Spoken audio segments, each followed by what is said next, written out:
Subscribe to my channel for more videos and press the bell icon for latest updates. बिस्मिल्लाहिर्रहमानिर्रहीम।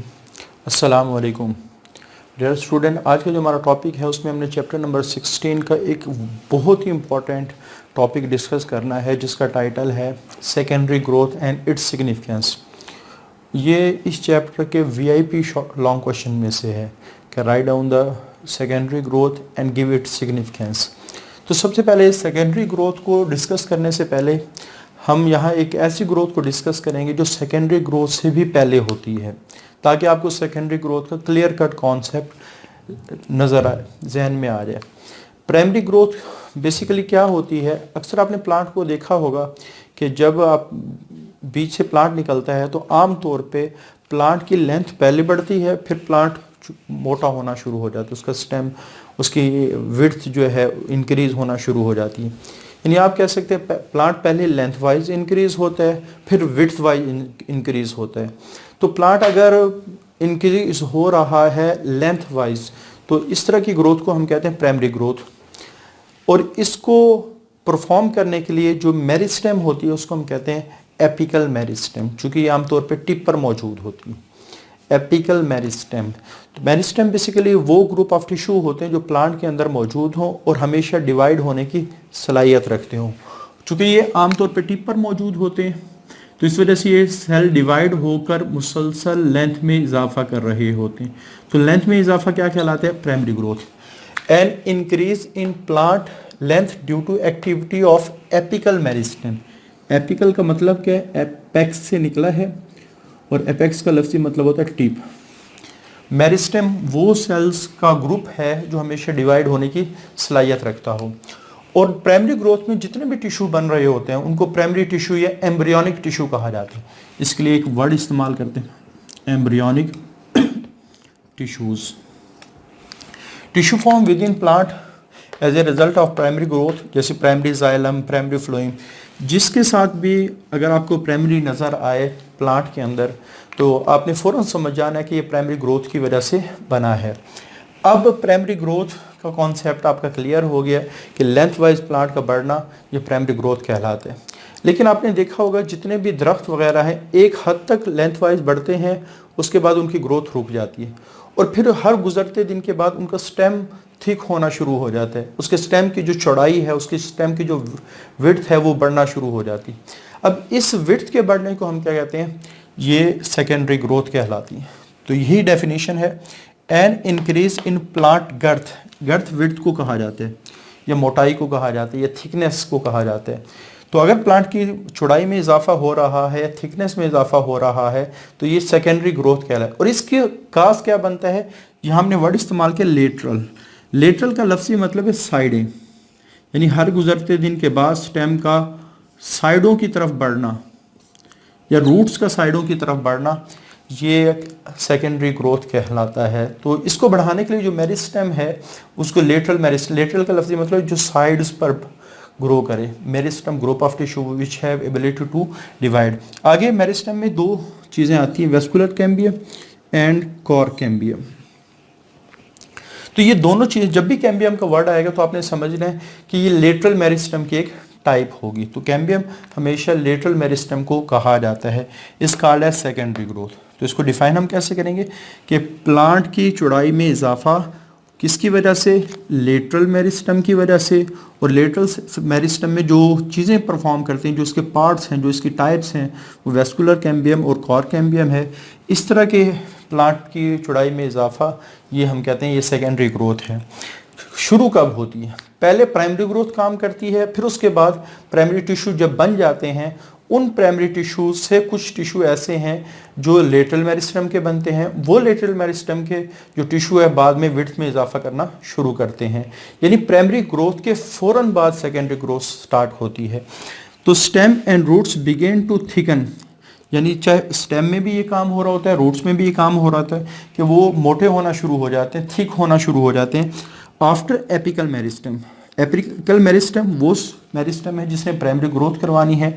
जब वो primary growth करवा चुकी होती है, यानी वो एम्ब्रियोनिक टिश्यू और प्राइमरी टिश्यू प्रोड्यूस कर चुकी होती है, फिर उसके बाद विड्थ में इजाफा शुरू होता है।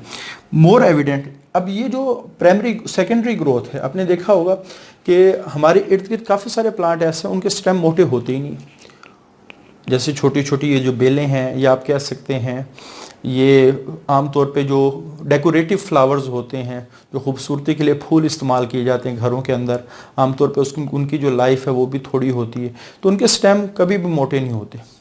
इसी तरह आप ये समझ लें कि जितने भी गंदम का पौधा लगा लें, इसी तरह मकई का पौधा लगा लें, चावल का पौधा लगा लें, जितने भी मोनोकॉट्स हैं उनमें भी ये काम नहीं हो रहा होता है।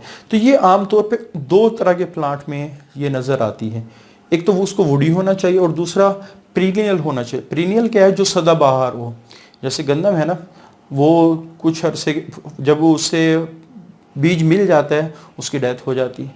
तो काफ़ी सारे ऐसे काफ़ी सारे ऐसे प्लांट हैं जो फ्लावरिंग के बाद उनकी डेथ हो जाती है, उनको हम कहते हैं या तो एनुअल अगर साल बाद हो, बाई एनुअल अगर 2 साल बाद हो, लेकिन अगर वो सदाबहार हो, हमेशा उनके ऊपर फ्लावरिंग होती रहे, फल आता रहे, फ्लावरिंग होती रहे, जैसे आमतौर पे ये जो सेब का दरख्त है, आम का दरख्त है, या आप कह सकते हैं जो दूसरे जितने भी हमारे फ्रूट्स के दरख्त हैं, वो सारे के सारे ऐसे हैं जो पीरियड हैं, सदाबहार हैं, हर साल फूल और फल देते हैं।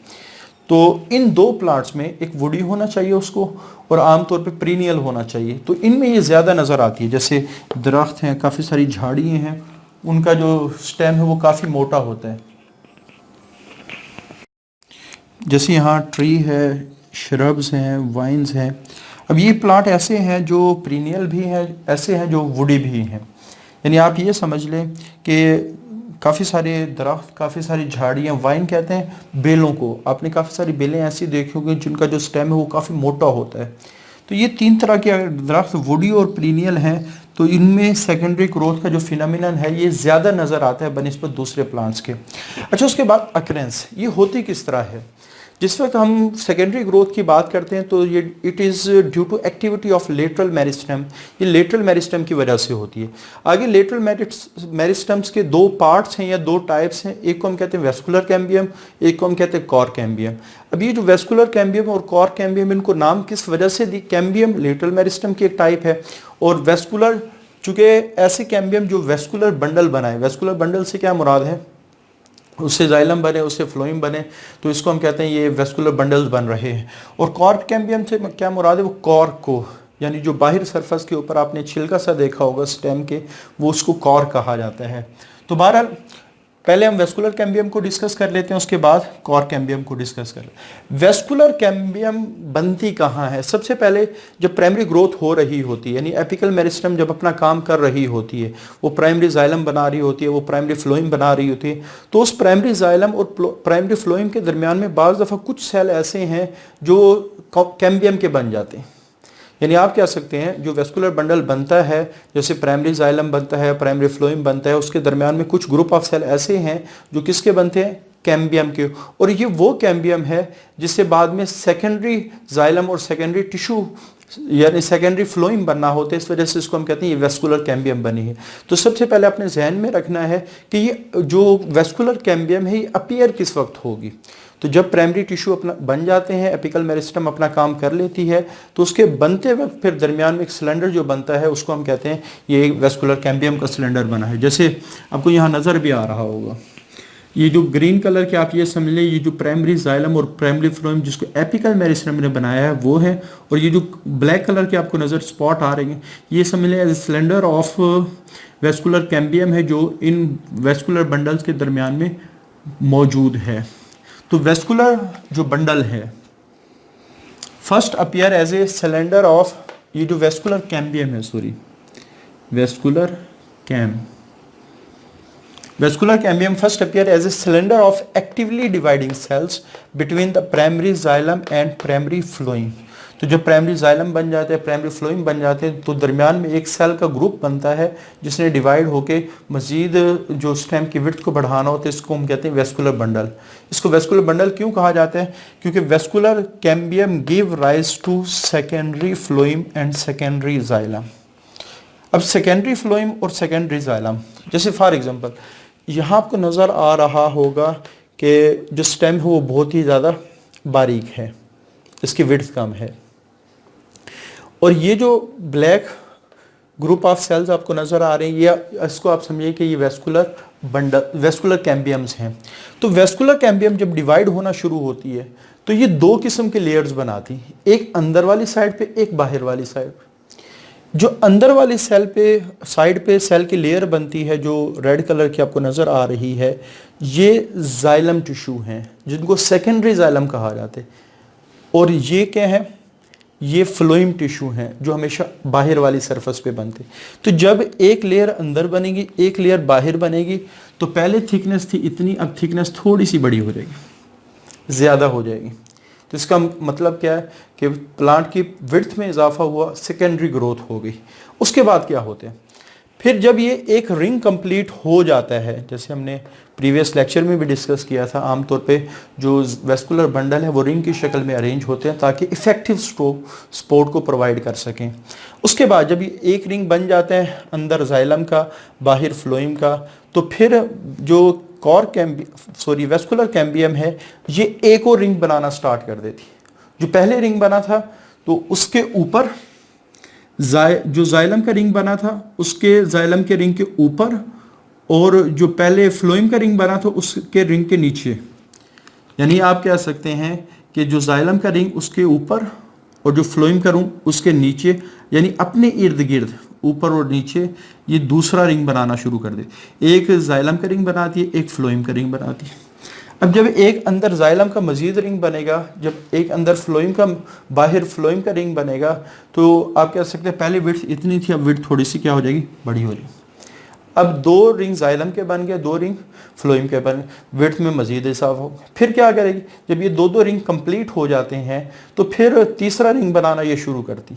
एक रिंग अंदर, दो रिंग जो बने थे जाइलम के उसके ऊपर, और जो दो रिंग बने थे फ्लोइम के उसके नीचे एक रिंग और बन जाते। तो इस तरह इसमें मजीद इजाफा होना शुरू हो जाता। तो हर गुजरते दिन के बाद ये रिंग पे रिंग बना रही होती। पहले एक रिंग बनाया, फिर दूसरा रिंग बनाया, फिर तीसरा रिंग बनाया, फिर चौथा रिंग बनाया, फिर पांचवा रिंग बनाया, फिर छठा रिंग बनाया। और ये जो रिंग है वो तकरीबन 1 साल में बनता है। एक रिंग 1 साल में, एक जाइलम का, एक फ्लोइम का, फिर अगला साल आया एक जाइलम का, एक फ्लोइम का, फिर उससे अगला साल आया एक जाइलम का, एक फ्लोइम का। यानी इस पूरे रिंग को बनाने में तकरीबन 1 साल लगता है। इस वजह से इन रिंग को हम कहते हैं एनुअल रिंग। ठीक है, तो आपने थोड़ा सा इसको जहन में रखना है क्योंकि सिग्निफिकेंस में हम इस बात को डिस्कस करेंगे जी। तो सेकेंडरी फ्लोइम हमेशा वेस्कुलर कैम्बियम के बाहर की तरफ एक लेयर की शक्ल में बनता है। जो सेकेंडरी जाइलम है वो अंदर की तरफ बनता है। और आमतौर पे जो बड़े सेल हैं, यहाँ तो मैंने छोटे छोटे सेल ड्रा किए हैं, वैसे आमतौर पे इसके सेल बहुत बड़े बड़े होते हैं। इस वजह से जब हम बात करते हैं एक स्टेम की, तो जो स्टेम है, स्टेम उसमें तकरीबन ऑलमोस्ट मेजॉरिटी ऑफ थिकनेस है वो जाइलम सेल की वजह से होती है या जाइलम टिश्यूज़ की वजह से होती है, क्योंकि इनका साइज़ काफ़ी बड़ा होता है। और जब हम वुड को डिफाइन करते हैं तो would is technically secondary xylem, और इसके टिश्यूज़ ज़्यादा हार्ड होते हैं, तो इस वजह से वुड वाला जो पोर्शन है वो ज़्यादा हार्ड होता है। हमारे पास जो स्टेम की बात करें तो स्टेम में एक बार्क होती है, एक वुड होती है। तो बार्क वाला पोर्शन आमतौर पे आप कह सकते हैं इतना ज़्यादा हार्ड नहीं होता, लेकिन जो वुड वाला पोर्शन है वो आमतौर पे क्या होता है, हार्ड होता है। तो वुड बेसिकली सिर्फ सेकेंडरी जाइलम को कहा जाता है अगर हम साइंटिफिकली डिफाइन करें। तो secondary xylem causes most of the increase of the stem. तो स्टेम का जो ज़्यादातर चौड़ाई में इजाफा होना वो सेकेंडरी जाइलम की वजह से, इस वजह से सेकेंडरी जाइलम को इस टेक्निकली कॉल्ड एज वुड, इसको वुड भी कहा जाता है, वुड भी कहा जाता है। उसके बाद आ जाती है दूसरी कैम्बियम जिसको हम कॉर कैम्बियम कहते हैं। कॉर कैम्बियम बेसिक बिल्कुल सरफेस के नीचे होती है। जैसे एपिडर्मस के सेल हैं तो ये एपिडर्मस के सेल के नीचे होती है आमतौर। तो इसने क्या करना है, एक तो एपिडर्मस के बाहर वो जो छिलका सा होता है उसको बनाना है जिसको कॉर कहा जाता है बाहर,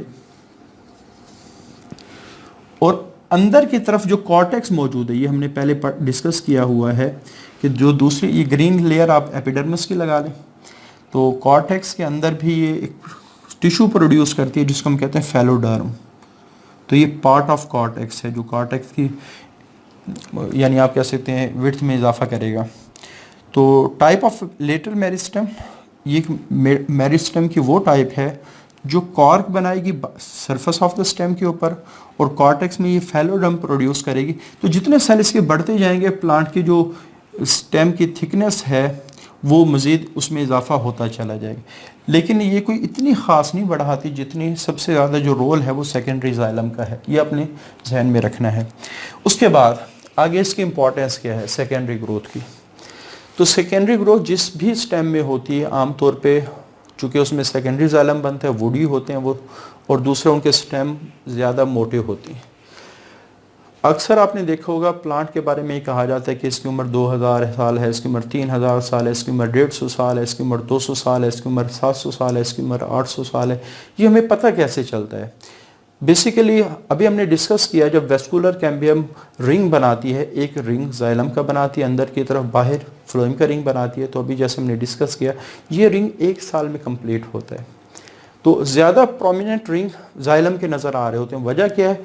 चूँकि हमारे पास जाइलम के सेल बड़े होते हैं, उसके रिंग बड़े होते हैं, उसके नुमाया नज़र आ रहे होते हैं। इस वजह से जब हम एनुअल रिंग की बात करते हैं तो आमतौर पे जाइलम के रिंग काउंट किए जाते हैं।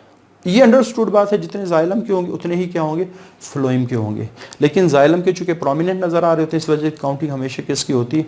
तो जब भी स्टेम को काटा जाता है या दरख्त को काटा जाता है, उसके जो लक्कड़ है उसमें मौजूद रिंग को काउंट कर लिया जाए तो जितने रिंग होंगे ऑलमोस्ट उसके लगभग उसकी उम्र होगी। जैसे एक प्लांट है उसके अंदर 70 रिंग है, तो इसका मतलब है उसकी उम्र ज़्यादा से ज़्यादा 70-75 साल के करीब होगी।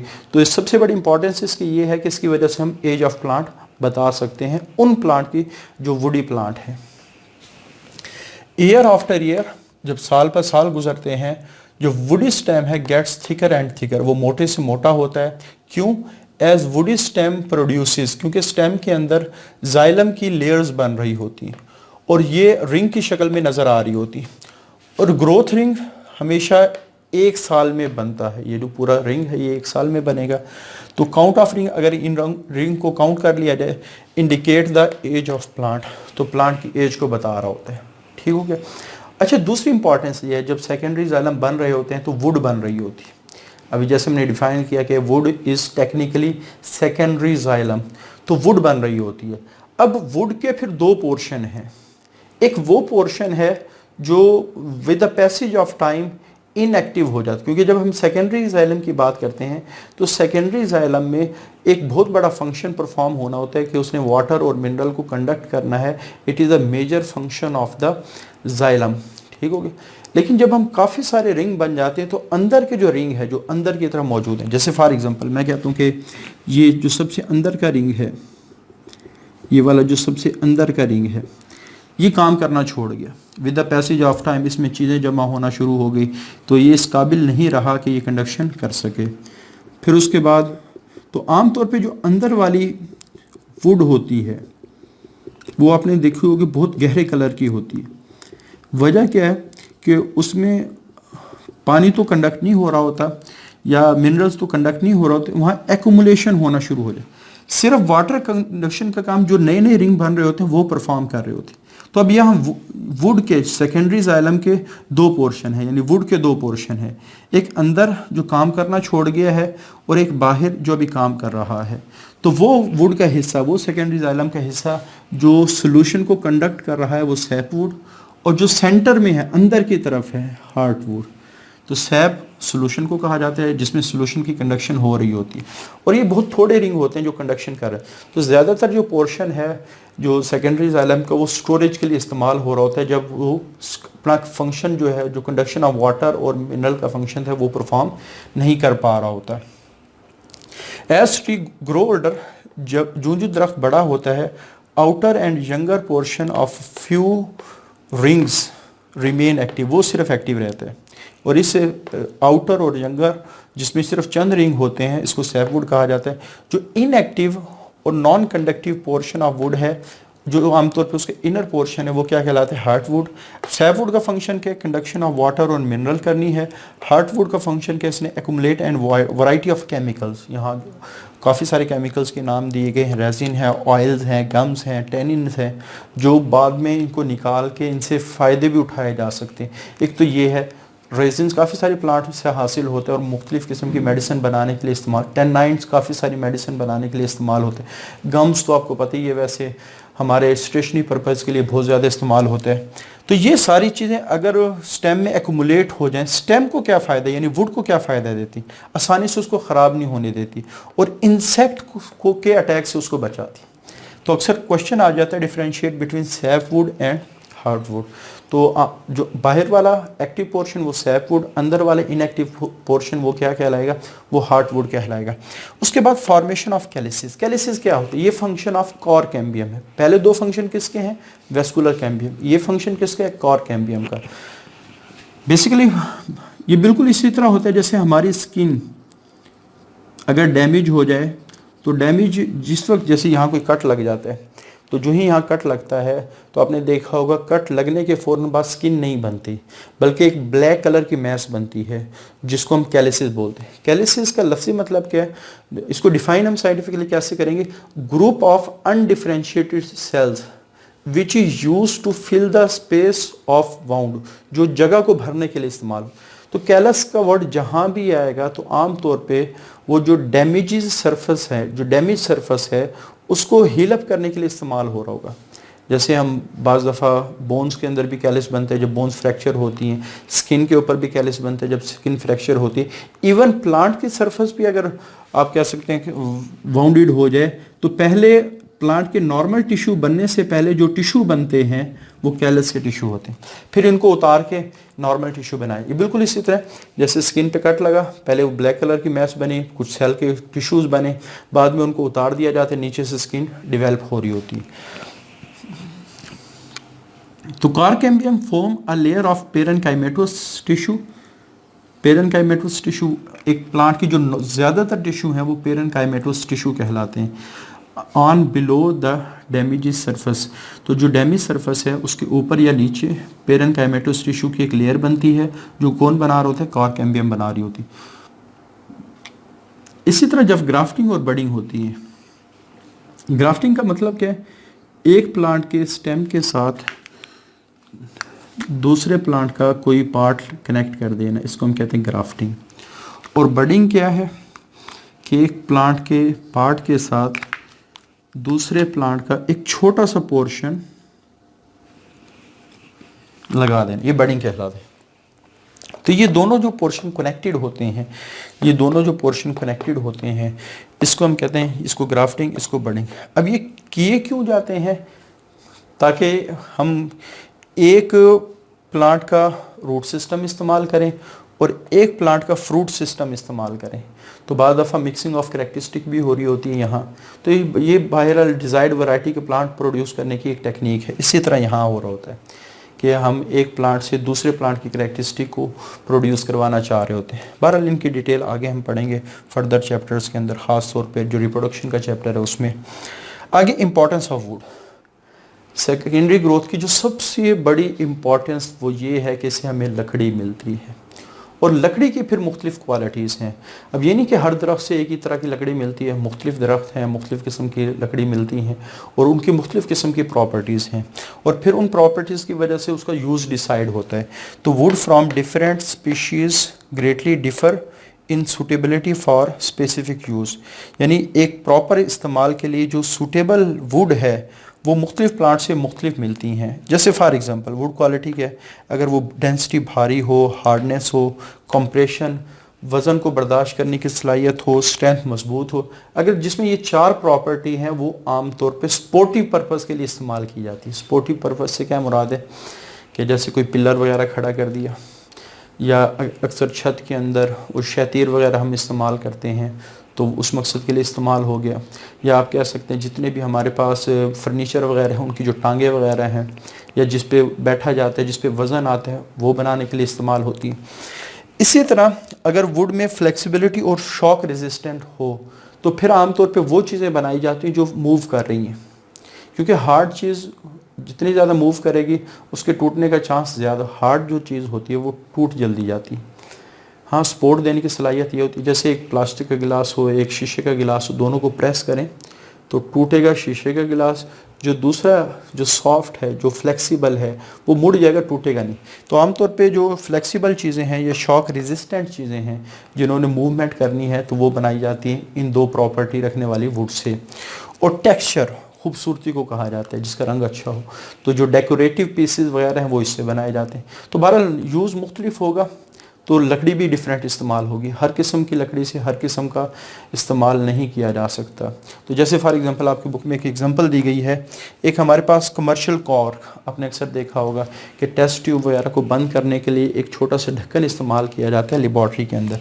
जैसे ये टेस्ट ट्यूब है, इसके ऊपर एक छोटा सा ढक्कन लकड़ी का लगाया जाता है। तो बेसिकली वो लकड़ी नहीं होती, वो बार्क होती। तो आपने जहन में रखना है कीरकस सुबर, ये कोई दरख्त है, उसकी जो बार्क है उससे ये कमर्शियल कॉर्क बनाया जाता है। अच्छा, यहाँ 3 टर्म है जो आपने कंफ्यूज नहीं होना उनसे कि व्हाट इज कॉर्क। एपिडर्मस के ऊपर जो सरफेस के ऊपर छिलका सा होता है इसको हम कहते हैं कॉर्क। और एपिडर्मस सेल से लेके और फ्लोइम तक जो हिस्सा होता है वो बार कहलाता है। यानी एपिडर्मस, कॉर्टेक्स, एंडोडर्मस, फ्लोइम, ये सारी चीज़ें मिलेंगी तो क्या बनेगा, बार कहलाएगा। अगर रूट है तो उसमें पेरिसाइकल भी आ जाएगी। और जो प्योर वुड है वो जाइलम टिश्यूज हैं। तो साइंटिफिकली इन तीनों चीज़ों में डिफरेंस है। कार कहा जाता है बेसिकली एपिडर्मस के ऊपर वाले हिस्से को जो छिलका सा बनता है। जो बार्क है वो एपिडर्मस और फ्लोइम के दरमियान में जो पोर्शन है वो बार्क कहलाता है। और जो नीचे है, फ्लोइम से नीचे जो सेकेंडरी जाइलम है वो वुड कहलाता है। तो इन तीनों में आप लोगों ने डिफरेंस जहन में रखना है, कॉर्क, बार्क और वुड। तो वुड सिर्फ सेकेंडरी जाइलम को कहा जाता है।